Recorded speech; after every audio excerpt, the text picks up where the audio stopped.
Good morning, everybody. Excellencies, the Minister of Culture, Madame Margheriti, the Mayor of Tirana, Mr. Viljai, dear Mr. Goncha and team, dear ladies and gentlemen, here in the room and also abroad, all of you following this symposium from home or elsewhere. How special it is for me to be here in Tirana on the occasion of the FIVA Symposium about cooperation and partnership with governments and institutions. It's an event where we'll learn about one of the most important, if not the most important task of FIVA, that's advocacy, lobbying. So it's about how to deal with governments and governmental or non-governmental organizations. But now I am here in a free and democratic Albania. And what a good sign that country has developed so well that it already has a movement to keep historic vehicles on the road. And that's FIVA's mission. That's why we are so pleased that you have understood that your goals are best achieved under the protection of a dedicated international organization and organization that is a partner organization of UNESCO as well, showing that's all about culture. That we are doing this symposium in a country with a youthful population is a good sign too. It looks like the youth rules the waves here in the historic vehicle world. No doubt the European Union Green Deal will be discussed here today. The ambition to make the European Union 100% carbon neutral by 2050 via the intermediate step of a Fit for 55 in 2030 and its consequences for the historic vehicle sector will be discussed here. We have strong arguments in our favor, but we need the support of governments, institutions, the media and the general public in order to survive and not fall victim to measures where we are forgotten, ignored or refused based on the wrong arguments.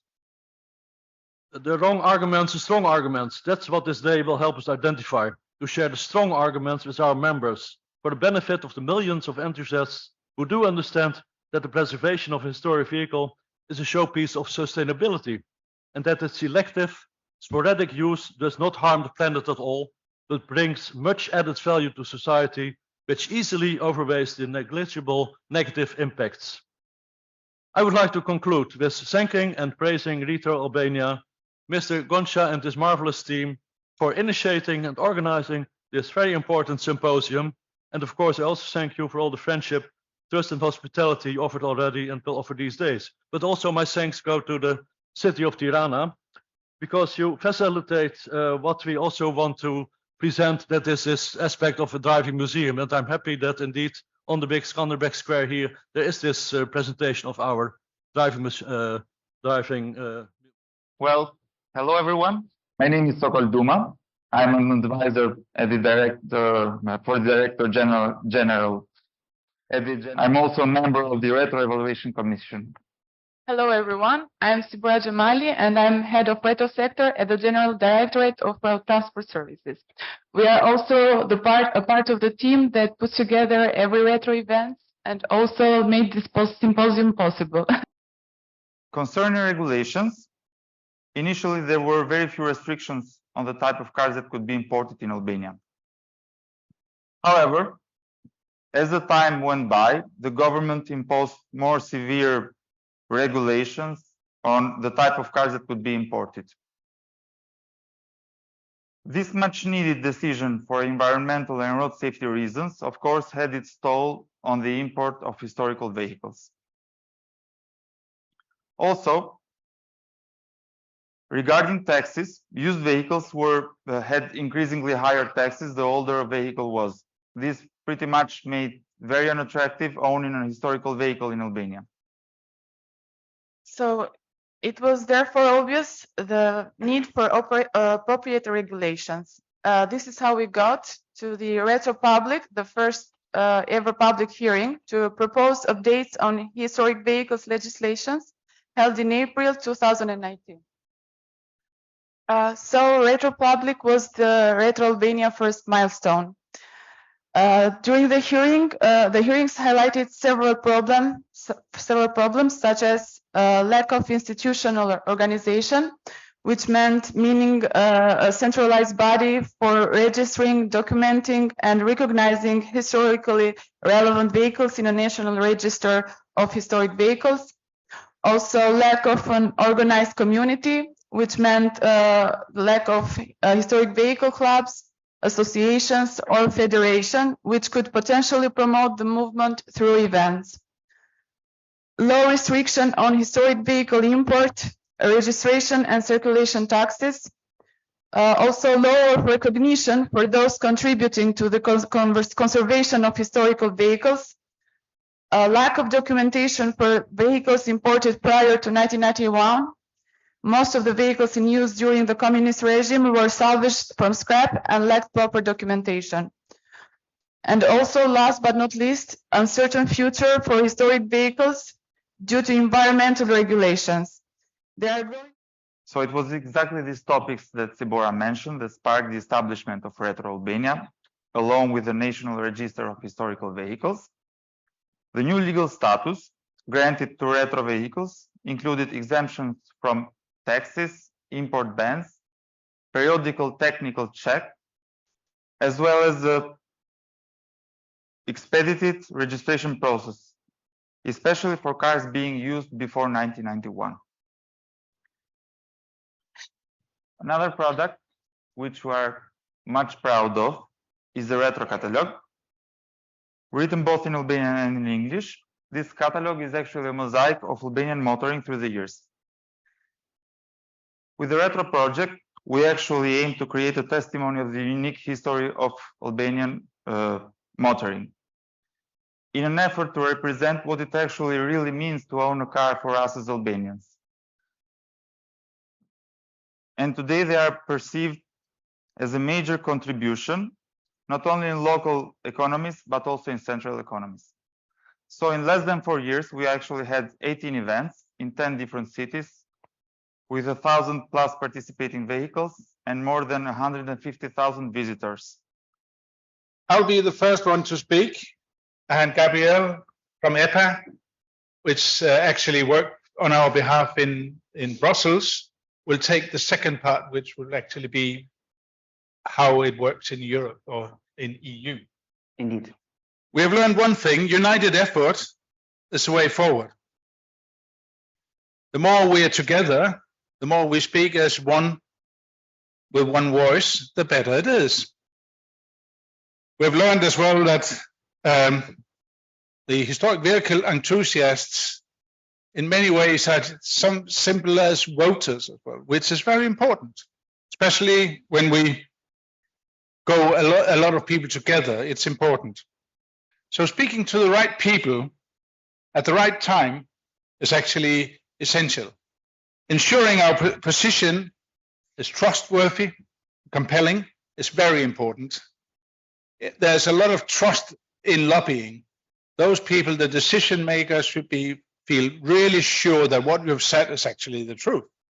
And you should very often be able to back it up with evidence. If we look outside Europe, because this has been very Europe-oriented so far, the principle are actually exactly the same. There's no change in that. The key to success as well is the same. Speaking to the right people at the right time, telling them something which is actually trustworthy and you can prove. Well, and thank you to the organizers for this fantastic event. It is a pleasure to be here. For those who don't know me, my name is Gabriel Lecumberri, and I am the Institutional Affairs Manager of the lobbyist of FIVA. I work with the Legislation Commission with Lars, with our President Tito Resters. And my main target of lobbying is the European Union. There are 45,000 public officials working in Brussels. There are 20,000 stakeholders involved in the EU decision-making process. So you can imagine how complex it is to identify the target, to identify the right people that can have an impact on the historic vehicle movement. And again, as the European integration process evolves, more rules are produced in Brussels, and the complexity of the files and the complexity of the procedures increases. what is our how-to-do guide, if you allow me to put it that way. So we have several axes, several principles we work on. Some of them have already been advanced by Lars. The first one is, of course, monitoring. Then you have proactive participation, because if you are unknown, you are unloved. That's a very important principle. Credibility, as Lars was saying. Building relations. This symposium is a fantastic example of a good practice in what building relation means. Communication, and finally acting internationally. This is being tremendously useful in our advocacy in other international organizations, such as the UNICE, the World Forum for the Harmonization of Vehicle Regulations, which, as some of you know, we are trying to get a definition of historic vehicle into the UNESCO framework, so that we can have an international legal reference to help us defend the motoring heritage. So good morning, everybody here in Tirana and online. I'm here to testify about the French experience. I don't mean the French connection, of course. About LEZ. So we tried to work on the subject since almost 3 years now, and all the departure point is also, of course, the quality of the air, which is the subject. And for that, we try to work since the European directive in 2007. Germany started immediately to have a national exemption for historical vehicles, and we tried to follow that example. It's a bit more complicated in France, as you will see. So first of all, we had 11 metropoles. So the first law was the law for the mobility orientation from December 2019, which obliged those metropoles to open a low emission zone. Then after that, we had a second law, which was the climate and resilience law, from August 2021, which will oblige almost 50 metropolis to open a low emission zone. And we did it for the first 11, and at each time we succeed to have the exemption for our historical vehicles. In France, we created the Friends of Classic Vehicles Parliamentary Club.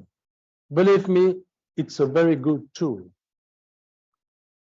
And then we obtained this letter from the Prime Minister at that time, Mr. Jean Castex. And in that letter, Mr. Jean Castex said, I will give order to my Ministry of Transportation to write a letter to all the bosses of the metropole about this exemption we are asking for. And as a result, that's why we have succeeded to date to have all exemptions in the 11 cities, and hopefully in the 50 to come. Aiming the carbon neutrality for 2050 should be not achieved with all electricity, but with an energy mix. Electricity, of course, hydrogen maybe, biofuels, e-fuels, etc., etc. Which consequences on energy disponibility and prices will have the war in Ukraine? For LEZ, please take in consideration the societal dimension on the economic impact.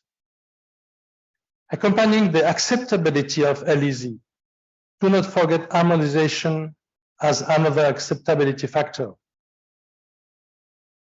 And what about other parts of the world about LEZ? And what about other contributors to air quality? Brakes, tires, planes, tankers, etc., etc. Thank you for your attention. So India, till we were a very large market for automobiles in the dawn of the automotive era for both luxury and personal transport vehicles. But India before independence in 1947 comprised of two kinds of regions. There were the British administered regions, and there were semi-autonomous princely states ruled by Maharajas and Nawabs and Nizams. And so when these were integrated, there was a lot of complication in terms of re-registration of vehicles. And then India went into a phase of socialism where we tried to indigenize manufacturing. We stopped the free import of vehicles, except in very rare cases. Multinationals, some other restricted categories could import vehicles.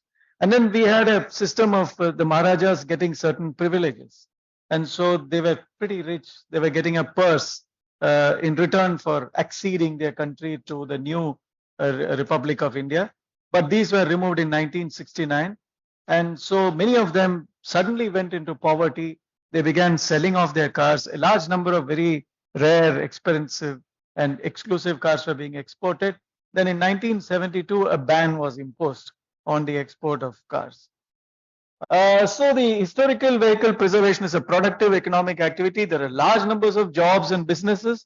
About 120 restoration centers and workshops provide employment. There are a lot of dying skills that are being preserved in India, such as coach building related carpentry, metalwork, leather work, paint work, etc. So it has a potential for significant export earner for India.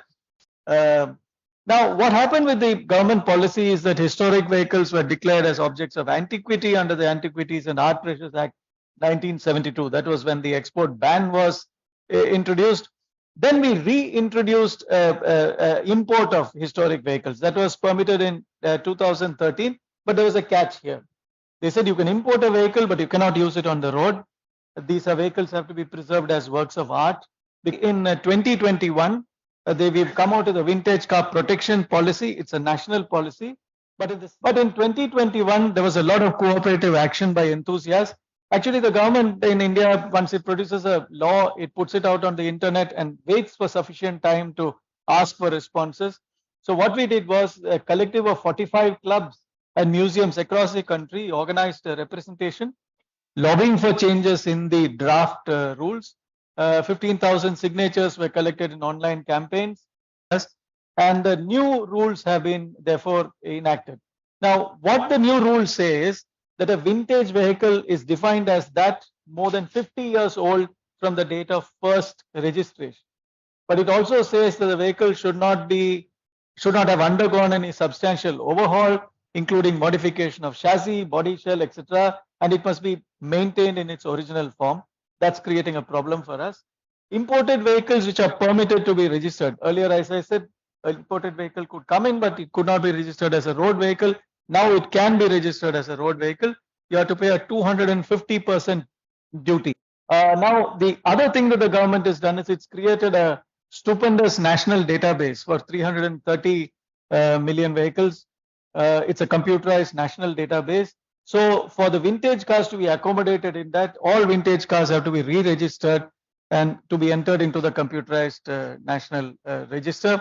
And the re-registration is valid for 10 years and then for 5-year periods. We believe that state-specific clubs with distributed leadership is the best bet for pursuing policy reforms. So there are a lot of examples of state-specific clubs collaborating, and the concept of having an ANF might not really hold water in India because of the divergence of policy between states in a federal country, and as it is a concurrent subject shared by the federal and state governments. Thank you very much. If there are any questions, I'd be glad to take them. ASI institutionally represents Italian historic modeling at all the relevant national and international bodies. The problem of historic vehicle circulation and low emission zones. To reach a result, you must know the problem. The starting point is make people understand the difference between historic vehicles and old polluting vehicles.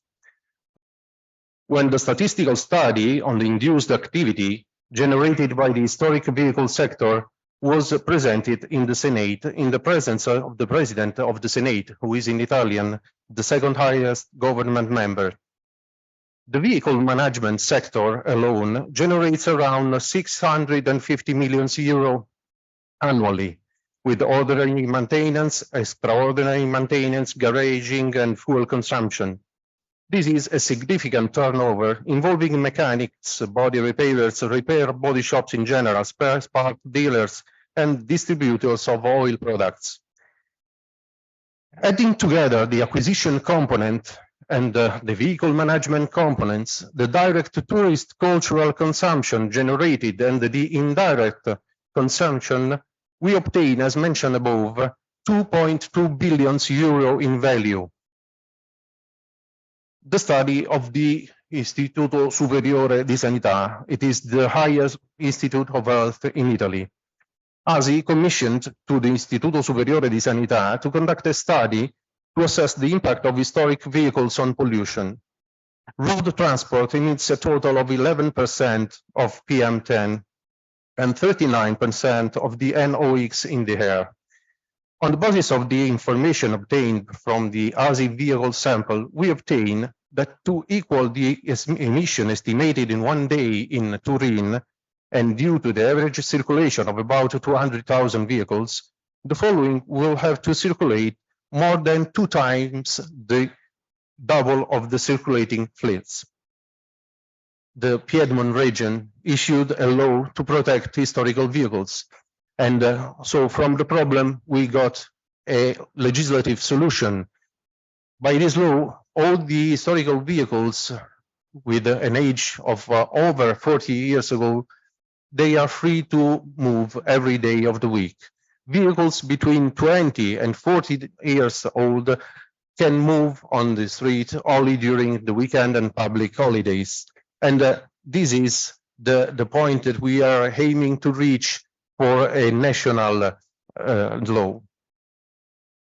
So the goal is to reach this kind of law all over Italy. And how can we reach this kind of result? With a virtuous system that can be adopted for the protection of historical vehicles. Why? Having control of numbers by registering an historic certificate on the vehicle's documents, in this way, one can know in any moment the number of historic vehicles circulating, how much they circulate and their age, and they can be monitored at any time. The historical vehicles are not used as a daily use vehicle. The historical vehicle is used anyway to keep it in full working order. The historical vehicle is used for cultural and recreational purpose to generate tourism that promotes the area and generates employment in craft sector that would otherwise disappear. Let's consider that at the beginning of the last century, also the horses were considered pollutant for their digestion, but horses are still alive. I hope that our historical vehicles can be alive also in the next century. Thank you very much. The first car to be registered as a historical monument in France were those coming from the Schlup collection, 444 cars, including... Last year, the Ministry of Culture over the last years has actually been paying more and more attention to recognizing, registering and enabling all the appropriate conditions in order out. And in the last 20 years, there is a huge blossoming of the desire to remember the past. Morocco. The primary mission of our federation is the preservation and safeguarding of this cultural, artistic, and industrial heritage, as well as the professions that stem from it. Today, we are going to construct a parking lot for historic vehicles. We are going to construct it in Elbasan within this year. Of course, that we are going to provide a space for retro. So I would like to start by saying that we have a new legislation in Greece concerning the movement, the circulation of historic vehicles. That goes back many years when we didn't have anything. It all started in 1972 with the major club FILPA was founded, immediately became a member of FIVA and the ANF. In 1978, a bright minister of transport, Rear Admiral Alexander Papadongonas, passed a ministerial decision, and that was a big innovation, to grant to FILPA the right to issue historical plates for circulation. A ministerial decision was issued 6 years ago forbidding the circulation of historical vehicles completely. They were allowed only events provided they were loaded on platforms to the start and then to return home again on platforms. With the change of administration, we had very good relations and contacts with the two deputy ministers who knew the problem. We had meetings with them, and I was amazed with their will to help. So a law, 2021, November, was passed concerning, and we're going to talk about this law, with implementation after 18 months, and it was implemented. It was passed on the 3rd of April. The real difference really is a certificate for the ones that have not been certified, a certificate by the representative of FIVA, FIA, or FIM, and with the rest of their documents, they go to the Ministry of Transport, and circulation documents are issued and government plates. The others had already been certified. All they have to do is with certification papers, and there is the big role of the FIVA card.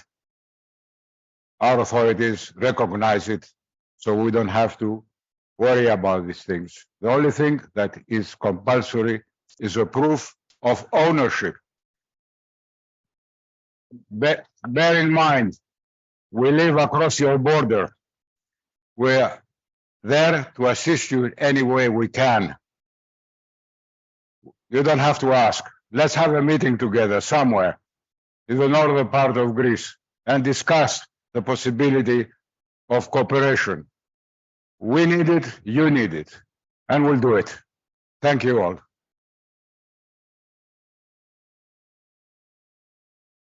I am excited to share with everybody a bit about what we're doing in the US to save and preserve automotive culture.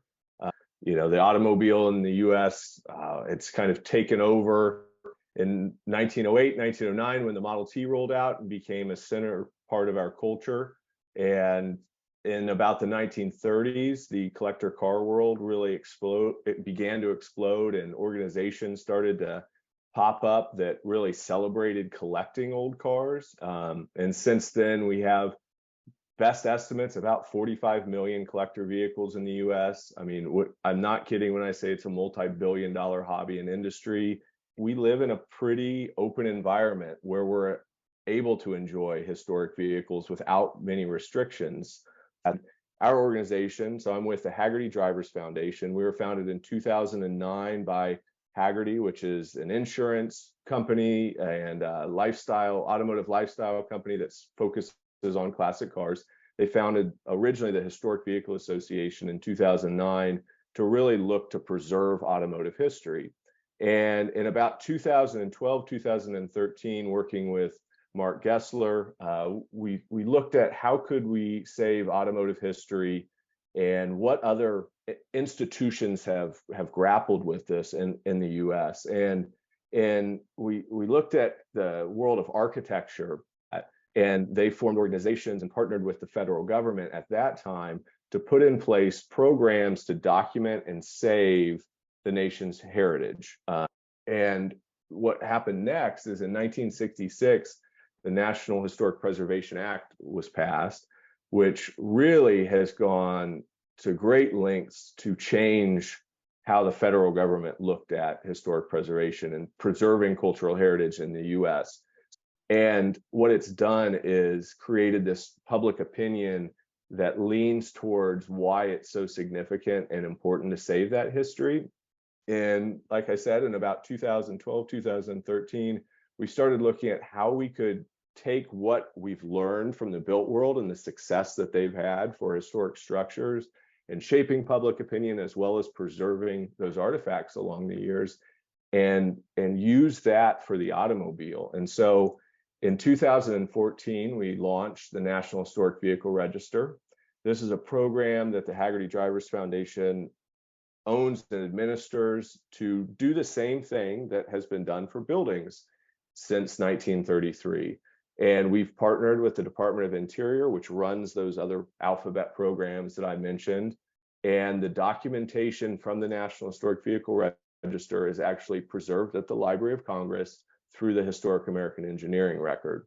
And so each year we take the vehicles that are on the National Register and we put them in front of the US Capitol building in a program we call Cars of the Capitol, as in the United States Capitol in Washington, DC, to show how important these vehicles are, that they are part of our history, right up there with great works of art. The exhibit is right next to the Smithsonian Museum and the National Gallery of Art. And with that, I'll leave you guys to it. But that's I'm excited to tell you a bit about what we've done in the US to leverage the idea that these cars are more than just a hobby, that it is part of our cultural heritage.